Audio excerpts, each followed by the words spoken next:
Welcome everybody to today's lecture on chemical kinetics. Today we will be focusing on a very important aspect in kinetics, which is catalysis. Now, just before I move into this topic, where I will start with the basis of a catalysis by showing an energy diagram and then go on to give you some examples and the importance of the same. Let us have a quick recap of what we did in the last class. So, if you remember, in the last class we were talking about composite reactions, in what ways we can identify whether the reaction is a composite reaction or not a composite reaction, that is an elementary reaction.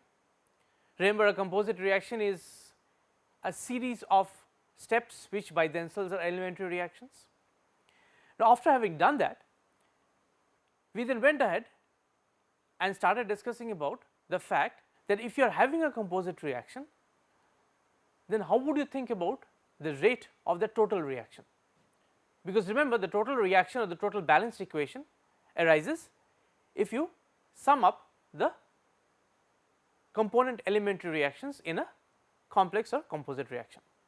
So, that means if you are having 2 or 3 steps, which step would the reaction depend upon?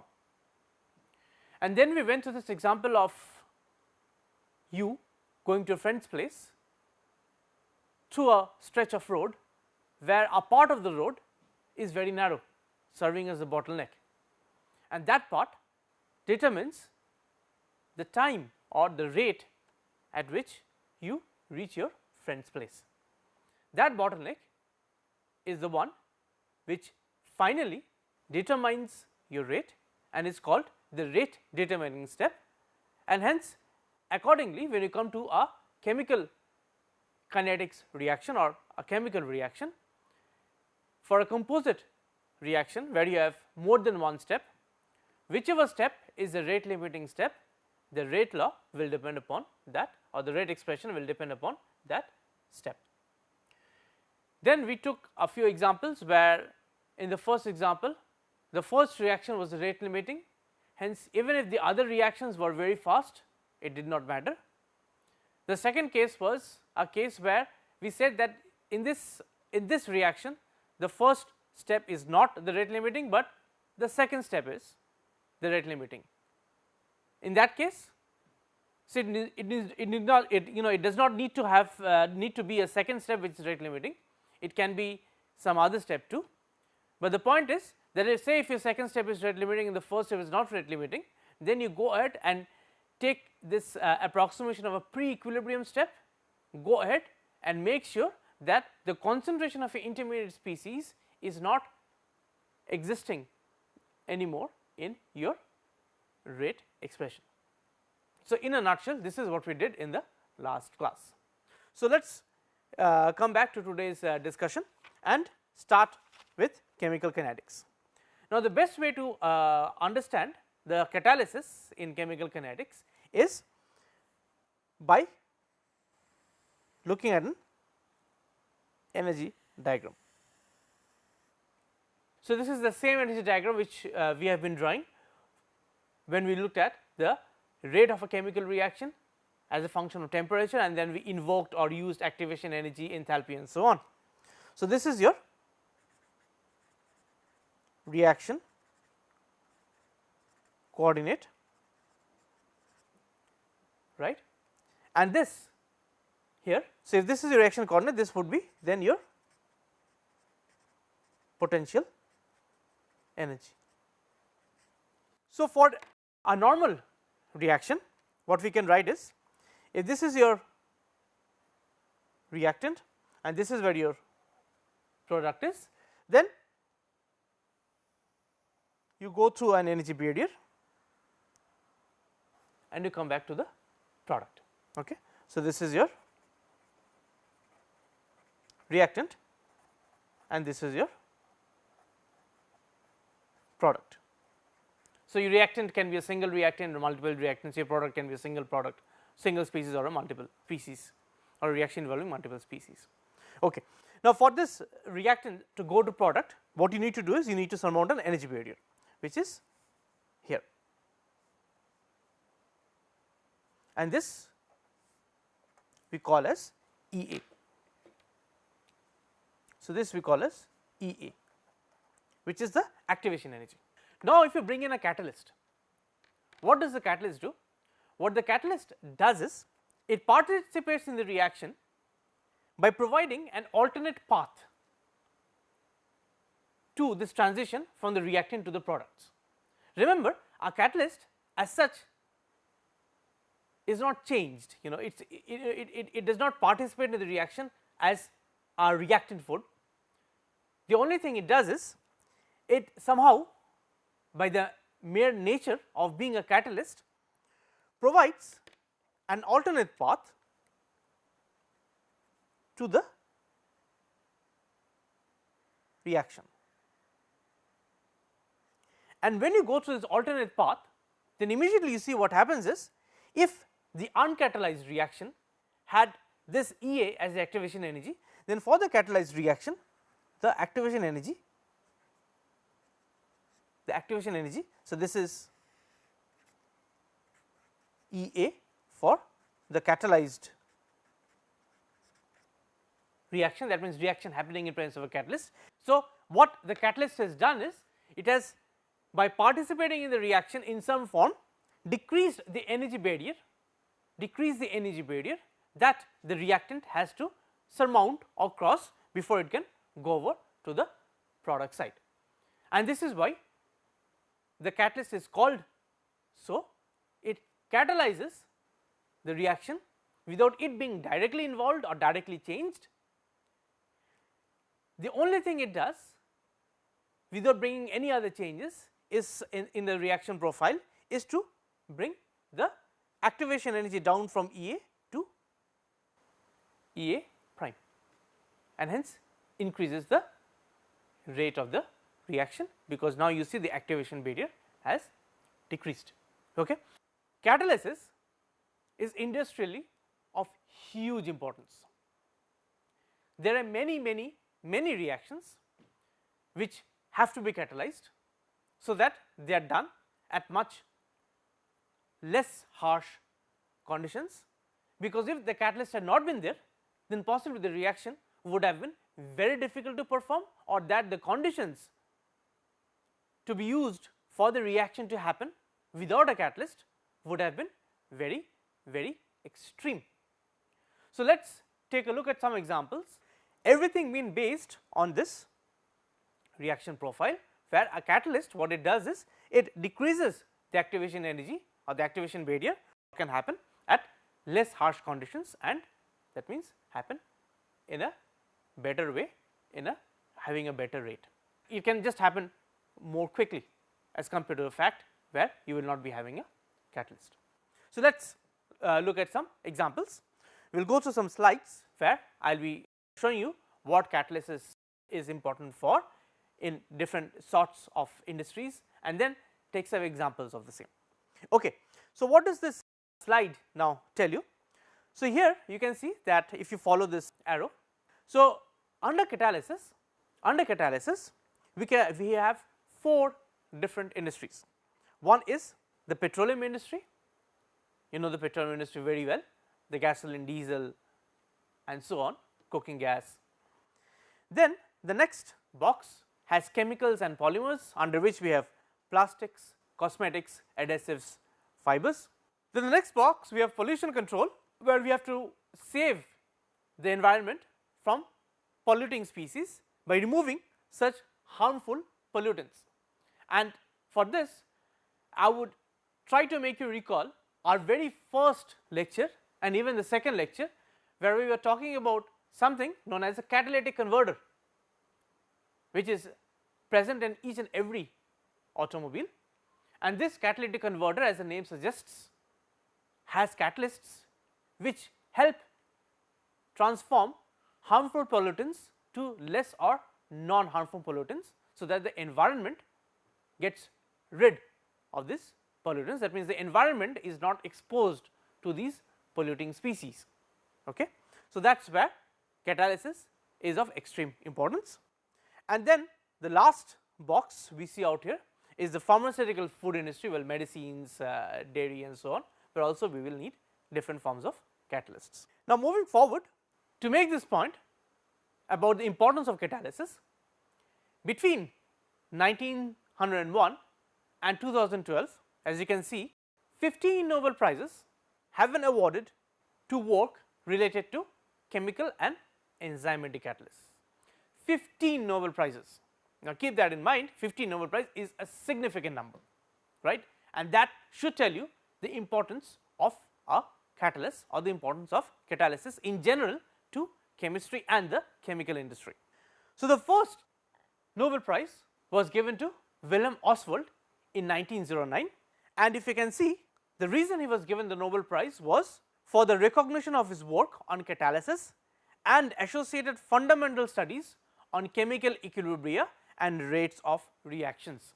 Then from his Nobel acceptance speech, this is what we have. Oswald says that catalytic action consists in the modification by the acting substance, which is the catalyst, of the rate at which a chemical reaction occurs without that substance itself being part of the end products formed. Now this is very important, and this brings us to our previous discussion. How does the catalyst take part in the reaction? Okay, this is what Oswald points out so many years ago. He says that this catalytic action modifies the reaction profile. The catalyst does it, that is, it modifies the reaction profile. And what does it modify? It modifies the rate at which the chemical reaction occurs without that substance itself being part of the end products formed. So this last sentence is of immense importance. The next, so I will go through some of these Nobel Prize winning work or research areas on catalysis. I will not be able to cover all, but that is also not the idea. I will take some of the very important ones, or the more important ones I can say, and which have tremendous industrial significance too. In 1918, Fritz Haber was awarded the Nobel Prize. What was he awarded for? He was awarded the Nobel Prize, if you read the first point, for the synthesis of ammonia from its elements. And what are the elements? Nitrogen and hydrogen. Okay. Now what was so much of a big deal about he being awarded the Nobel Prize? So let us look at the reaction. So nitrogen, if you follow my arrow, plus hydrogen is giving you ammonia. This is an equilibrium reaction, that is a reversible reaction, and the change in enthalpy is minus 45.7 kilojoule per mole. It is an exothermic reaction. Now based on the principles of chemical equilibrium according to Le-Chatelier's principle, if it is an exothermic reaction, then if you are going to do the reaction at high temperature, it will actually favor the backward reaction. And before Haber came in and started working on this process, most of the people, or most of the scientists at the time, were trying to synthesize ammonia by combination of nitrogen and hydrogen at very high temperature, and the yield was very low. The sole reason being that because it is an exothermic reaction, what will happen is the backward reaction, that is from ammonia to nitrogen and hydrogen, that is the dissociation of ammonia, which is endothermic, because the reaction in the forward direction is exothermic, hence the reaction in the backward direction is endothermic. So that reaction gets favored, and that is why you do not have much ammonia left at the end of your reaction. The next point is decrease of the number of moles, that is, as you go from the reactants to the products, you can see you come from 4 moles of species to 2 moles of species. That means the number of moles has decreased, the volume has decreased, and again based on Le-Chatelier's principle, increase in pressure will shift equilibrium to the right. So that means along with keeping low enough temperature means you cannot keep a very low temperature, otherwise the reaction will not proceed at all. So you keep a low enough temperature, and also you have to make sure that the pressure applied is high enough, because in this reaction there is a decrease in the number of moles, and increase in pressure will shift the equilibrium to the right, and that is why you need higher pressure. Then Haber introduced catalysts. What were the catalysts he used? The catalysts he used were iron, osmium, and some other metals too. So 2 very important things we did, actually 3, I will tell you the third one later. The first one was Haber introduced catalysts. The second one, this introduction of catalysts helped him reduce the temperature So, before that the temperatures were close to 1000 degrees Celsius and so on, but this introduction of catalyst helped him reduce the temperature to about 400 or 500 degrees Celsius, half the temperature what was used before, and then he also increased pressure. So, catalyst, which was the main reason why he was given the Nobel Prize, the catalyst being able to help him reduce the temperature being used, and along with this he also raised or increased pressure, so that the reaction can move more in the forward direction. So, when he did this, when Haber did this, his approach was very well appreciated and he was provided or given the Nobel Prize, or honored with the Nobel Prize in 1918. Now, if you go through your books and if you have gone through this ammonia synthesis, you will see that it is not only Haber's name which comes in, the other name which comes in is Bosch. So, it is called the HaberBosch process. So, where does Bosch come into picture? So, Carl Bosch was given the Nobel Prize in 1931. Here you can see a photo of Carl Bosch at the extreme right hand top corner of your screen. Now, Bosch was given the task of developing this process on a large industrial scale. Now, Bosch knew what Haber has done. So, Bosch was also associated with that to some extent. Now, what Bosch was given the task of was to develop this process on a large industrial scale. That means, he has to make a plant where this ammonia would be synthesized on a very, very big scale.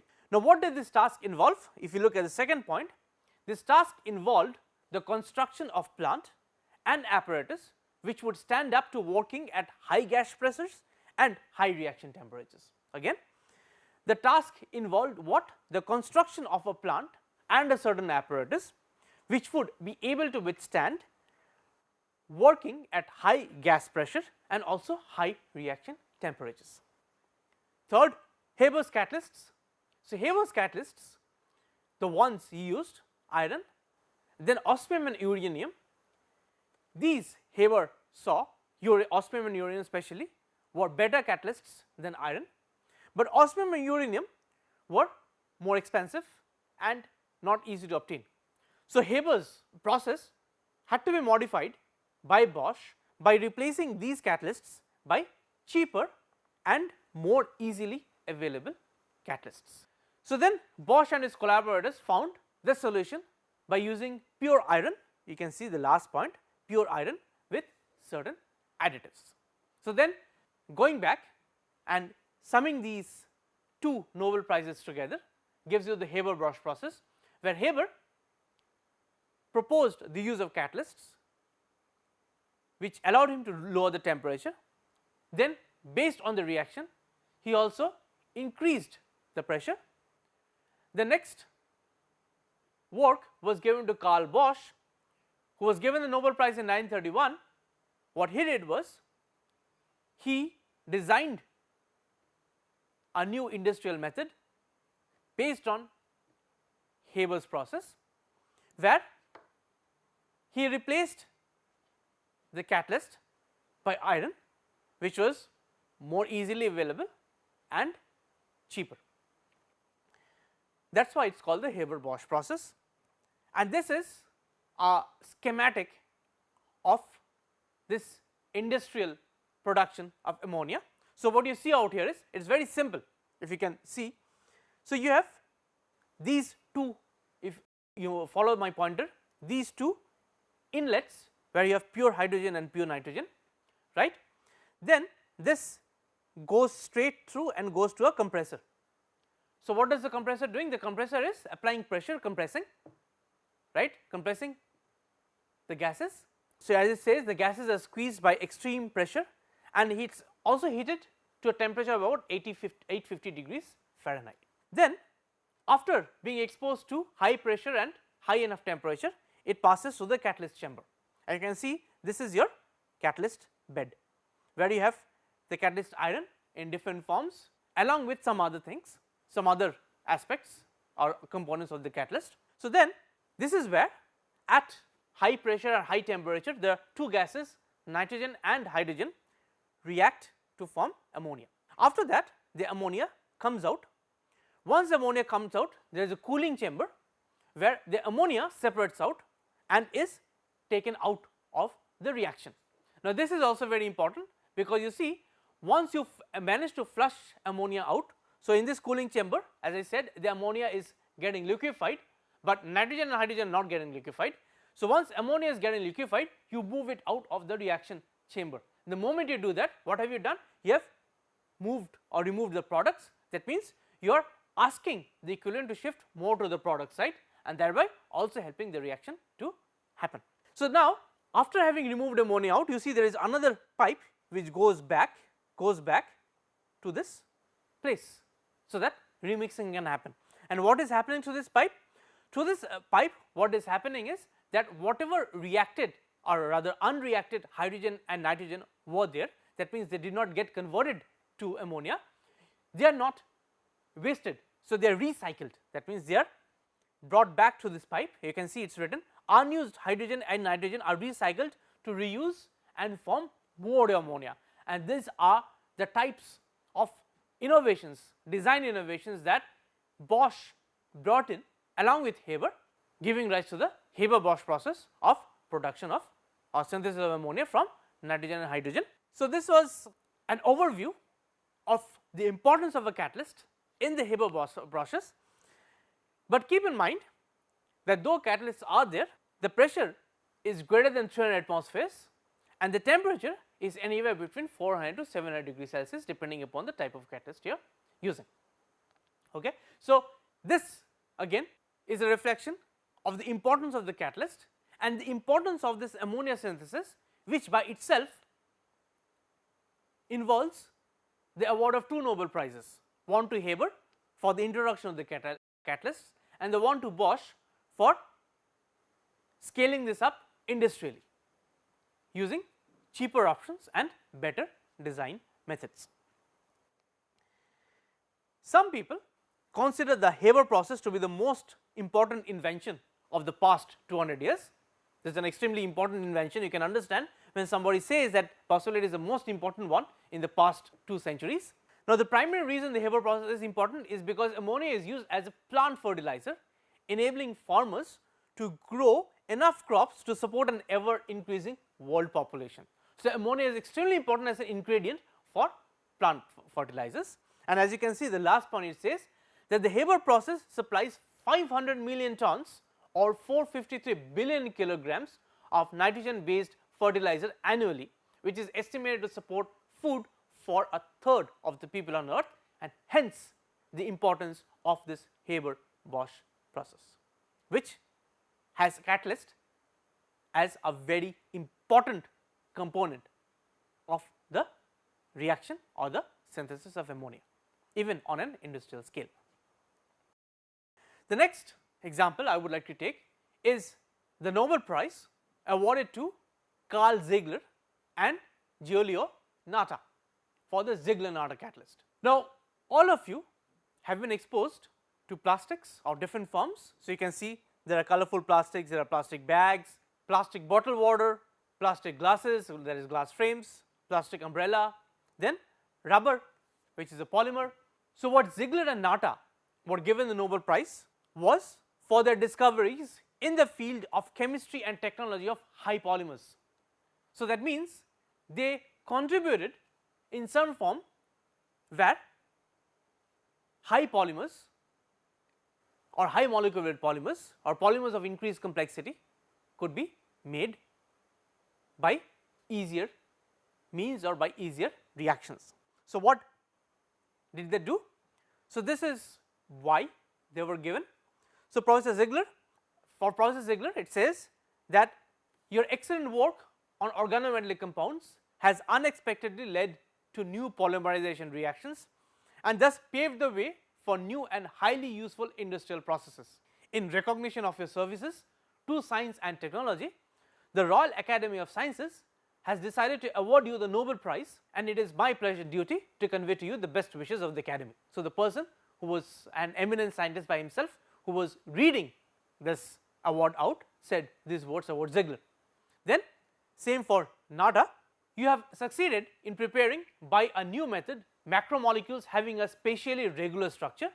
The scientific and technical consequences of your discovery are immense and cannot even now be fully estimated.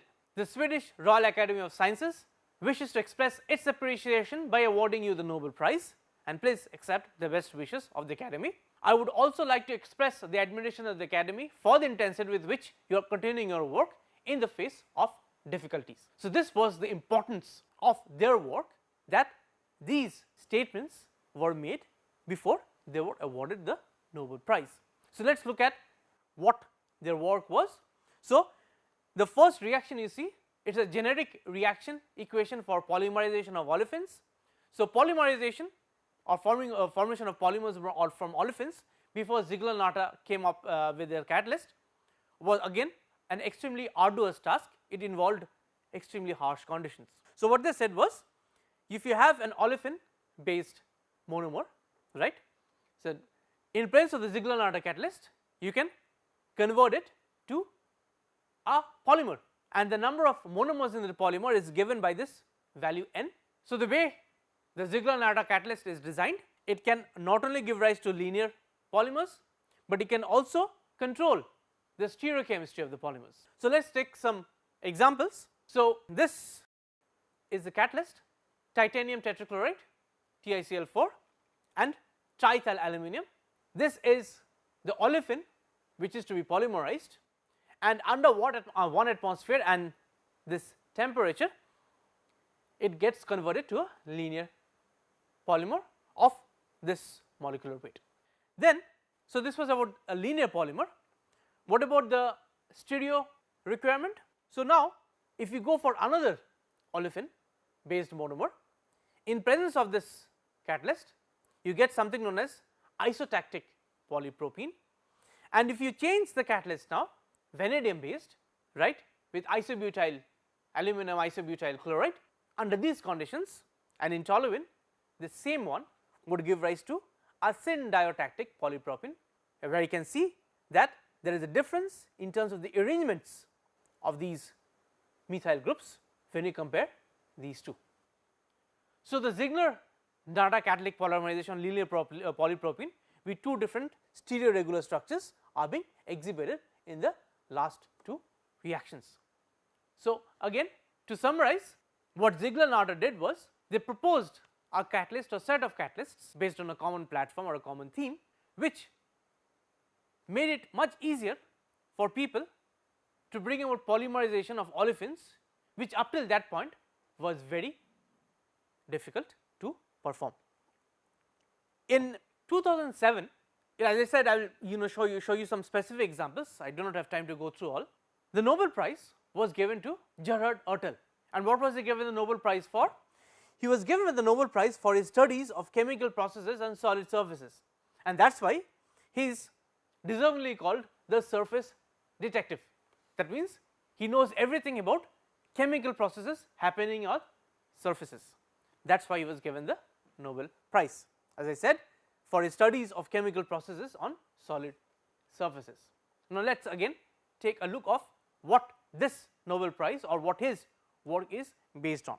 So, what is the importance of surface reactions, if you are thinking about the same? So, one is the oxidation of carbon monoxide on the surface of a catalyst, say platinum, an important component of catalytic converters in cars. Remember that carbon monoxide is a very harmful pollutant. So, in catalytic converters you have platinum catalyst which oxidizes carbon monoxide to carbon dioxide in presence of oxygen, so that it is no longer harmful, but it happens upon the surface. That means the platinum is a solid support on the surface of which the gaseous oxidation happens. That means carbon monoxide combines with oxygen to go rise to carbon dioxide.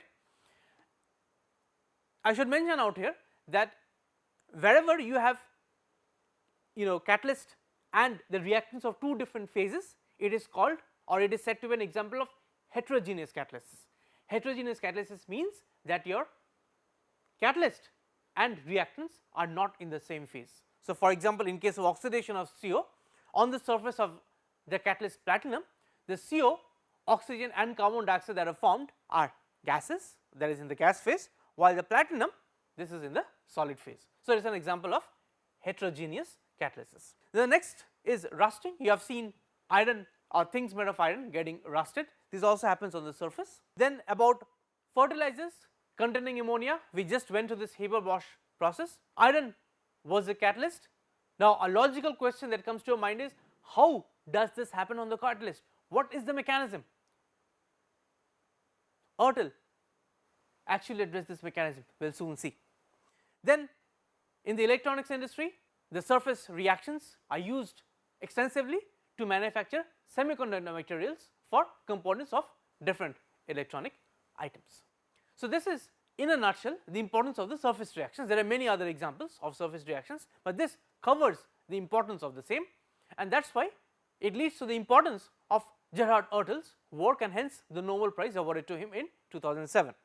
Let us look at the next slide, which goes by the title Ertel and the HaberBosch process. How he approached the HaberBosch process, the mechanism on the surface of the iron catalyst. So remember, the catalyst in the HaberBosch process consists of iron particles with added potassium hydroxide on a support of alumina and silica. So this is the catalyst combination. Now Ertel, before working on this HaberBosch process mechanism, had shown how hydrogen would adsorb onto metal surfaces and then dissociate out there. So that means he showed by using state of the art instrumentation that if you have metal surfaces where hydrogen can adsorb, then after adsorption hydrogen will dissociate to hydrogen atoms. Now in case of the HaberBosch process, this was the most controversial aspect. What was it? The most controversial issue was whether nitrogen would dissociate or not on the surface. See, HaberBosch process involves hydrogen as one of the components, but that was not a problem because, as said in the second point, Ertel has already shown that hydrogen gets dissociated on metal surfaces. But the most controversial point was, in case of nitrogen, if it gets adsorbed on the iron catalyst surface, would it dissociate or not? Why is it so? Why this controversy? Now you would know that the triple bond of nitrogen is one of the strongest bonds known, and thus it is always a question whether the interaction with the surface atoms would be strong enough to cleave the nitrogen molecule into its constituent atoms, right. Again, if you look at the last point, it tells you the triple bond of nitrogen is one of the strongest bonds known to us, and hence a question would always come to your mind that if the nitrogen gets adsorbed on the surface, would this adsorption also end up cleaving the nitrogen bond into nitrogen atoms. Why? Because this cleavage of the nitrogen molecule would require extensive amount of energy, and would the bonds between the nitrogen and the metal surface be strong enough to make sure that this dissociation happens. Ertel could indeed demonstrate through extensive instrumentation the presence of atomic nitrogen on clean iron surfaces. This was the first step towards understanding the mechanism by which this Haber-Bosch process happens. He, without any doubt, unequivocally demonstrated that it indeed there is the presence of atomic nitrogen on clean iron surfaces, that is, the nitrogen molecule does get cleaved on the iron catalyst surface. However, this cleavage of nitrogen is the slowest step, and understandably so, because the nitrogen bond is triple bond is so strong. It also, so that is why it makes sense that this step would be the slowest step, right. Then what Gerhard Ertel's mechanism also proposed was that he said this potassium, which acts as a promoter, how does it do it? What is the what is the function of potassium as a promoter in that catalyst mixture? So what he said was the potassium remained on the surface of the catalyst and enhanced adsorption of nitrogen and its subsequent dissociation. So that is why it promoted adsorption of nitrogen on the catalyst, and it also promoted the subsequent dissociation by a certain mechanism which we are not going to discuss here.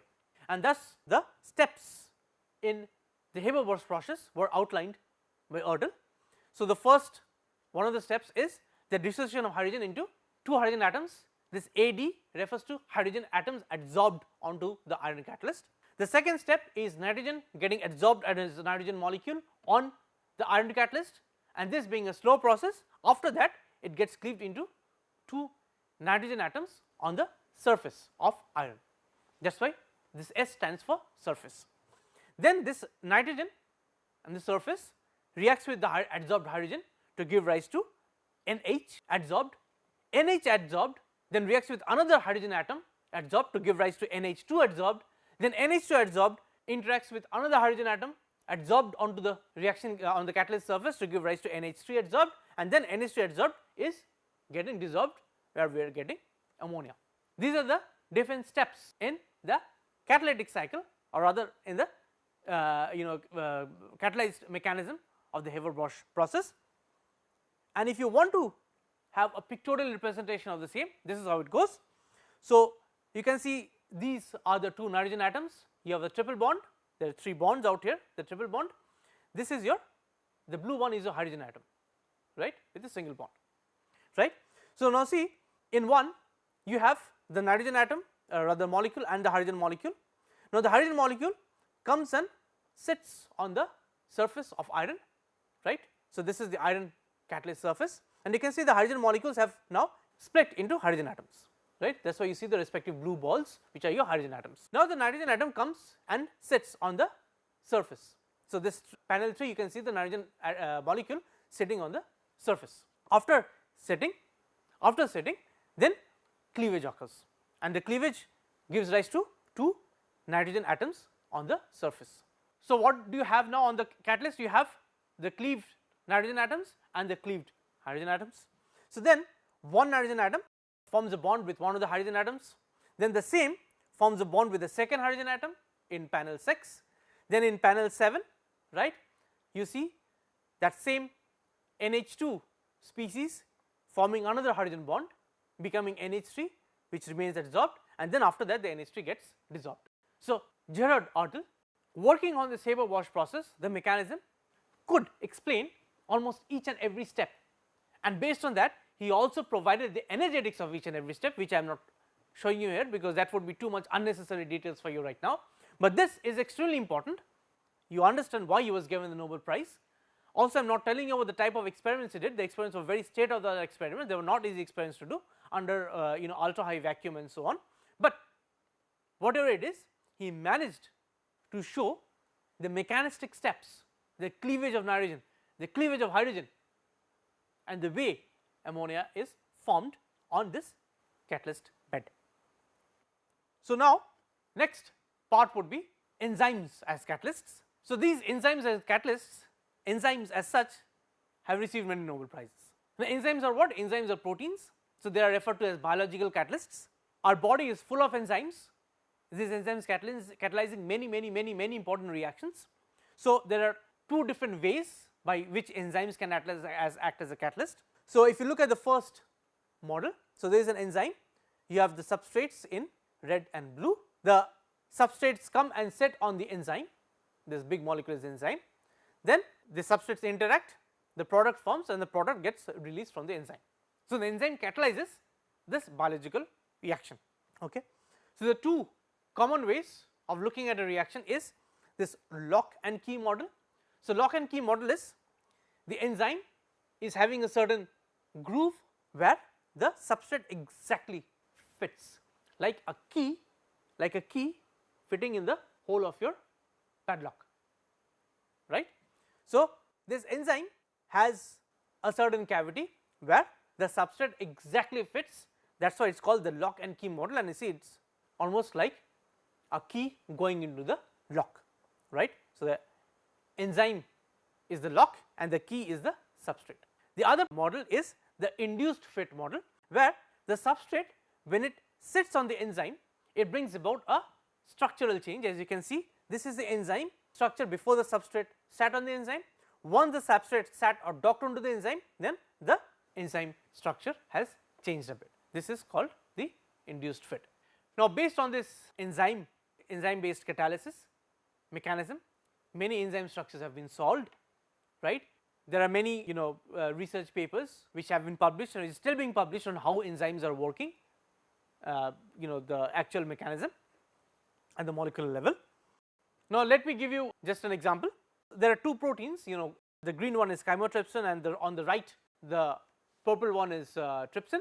So, what does this chymotrypsin do, or what does this trypsin do? Both of these cleave peptide bonds, right. So, they cleave the amide bond, the CONH bond in a peptide. So, what you can see, what happens in this chymotrypsin is you can see there is the peptide bond, the peptide bond is cleaved between CO and NH. That is what this enzyme chymotrypsin does. Similarly, the trypsin also does the same thing, it cleaves the peptide bond between CO and H, right. But what is the difference between these two? So, it is the difference in between the nature of the pockets between the two enzymes. The amino acid adjacent to the peptide bond to be cleaved is inserted into a pocket at the active site of the enzyme, right. So, the substrate which is the amino acid where the peptide bond has to be cleaved gets inserted into the pocket of the enzyme. In chymotrypsin, the pocket binds hydrophobic amino acid. So, you can see this benzene ring, it is a hydrophobic part of the amino acid, and this hydrophobic part sits in this groove or cavity offered by the enzyme.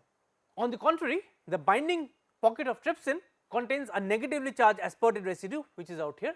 It contains a negatively charged aspartate residue that binds basic amino acid. Okay, so aspartate negatively charged, it will find basic amino acids via an ionic interaction. So, you can see NH3 plus, aspartate is negatively charged. So, this ionic interaction brings about the locking of the substrate onto the enzyme and then the cleavage of this peptide bond. So, again enzymatic catalysis is a huge field.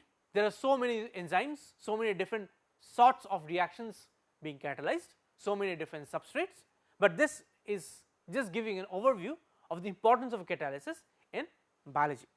And one of the very recent works related to enzymatic catalysis, this is the Nobel Prize in Physiology or Medicine given to 3 scientists, Elizabeth Blackburn, Carol Greider and Jack Southsack in the year 2009 for the discovery of how chromosomes are protected by telomeres and the enzyme telomerase.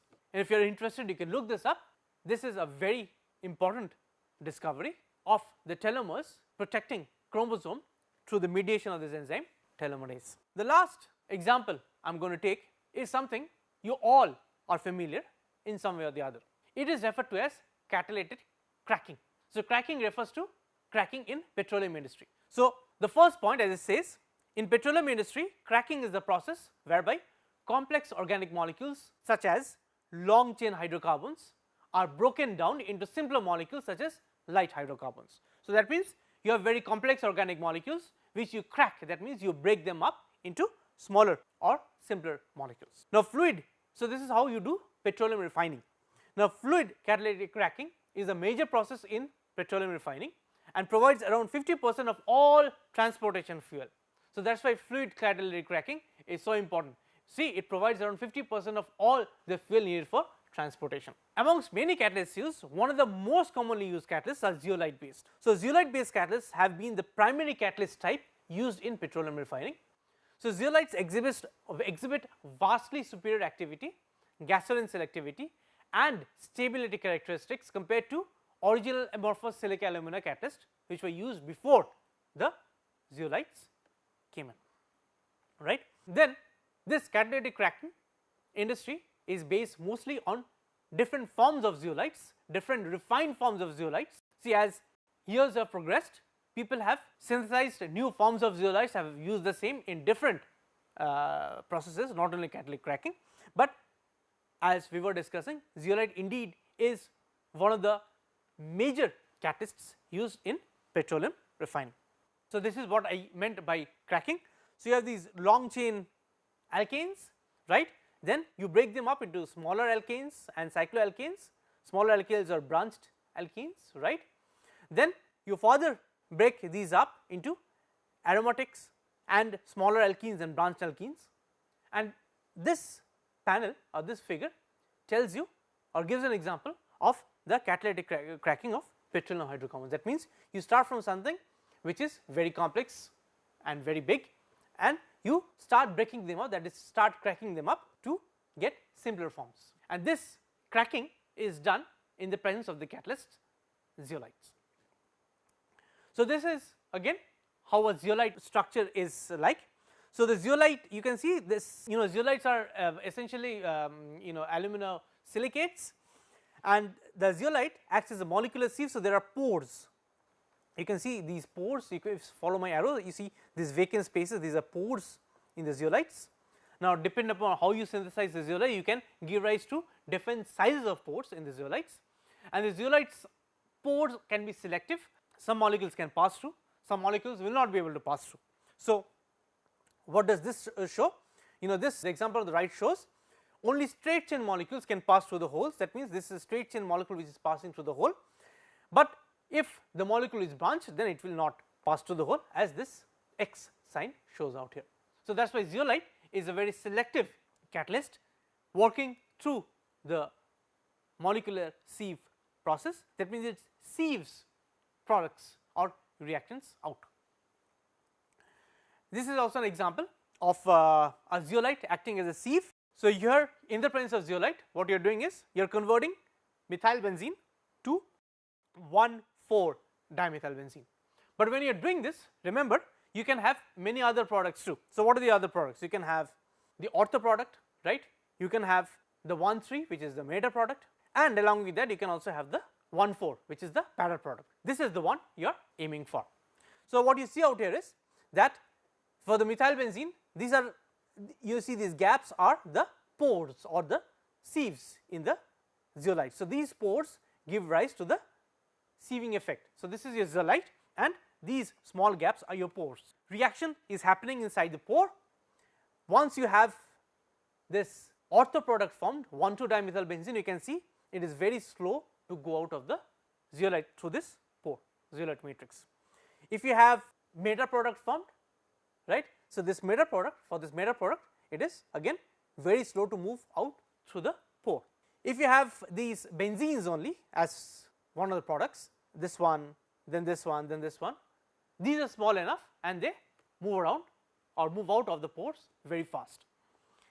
And finally your product, you can see it does not come out very fast, it does not stay there for long enough time, that is it is not very slow, but it is moderately fast. So that means it comes out not as fast as the benzene ones, not as slow as the 1,2 or 1,3 products, but somewhere in between, so that the separation is achieved from the other byproducts. This then was a presentation of what the importance of catalysts is to us and to the chemical industry, the chemical processing industry. There are lots of catalysts that I have not been able to mention because of scarcity of time, but please look up your books. There is the Wilkinson catalyst and many other catalysts. All these catalysts would surely be mentioned there.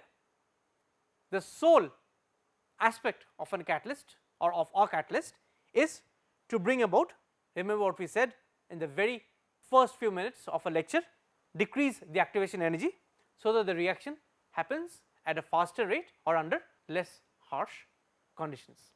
All catalysts have the same principle. Again, catalysts are very important, and as I said before too during my presentation, so many Nobel Prizes have been given out to people working on catalysts. Catalysts is still one of the very hot fields and getting developed more and more as scientists all over the world are working extensively on this catalytic aspect of many substances. I hope you have understood the importance of catalysis, which would allow you to look up books or references where you can read more about why the other Nobel Prizes were awarded. That there is the the research works we did not discuss out here. It would be an exercise for you, a very good exercise, which will not only increase your knowledge, but would enhance your appreciation of catalysts as a whole. Thank you.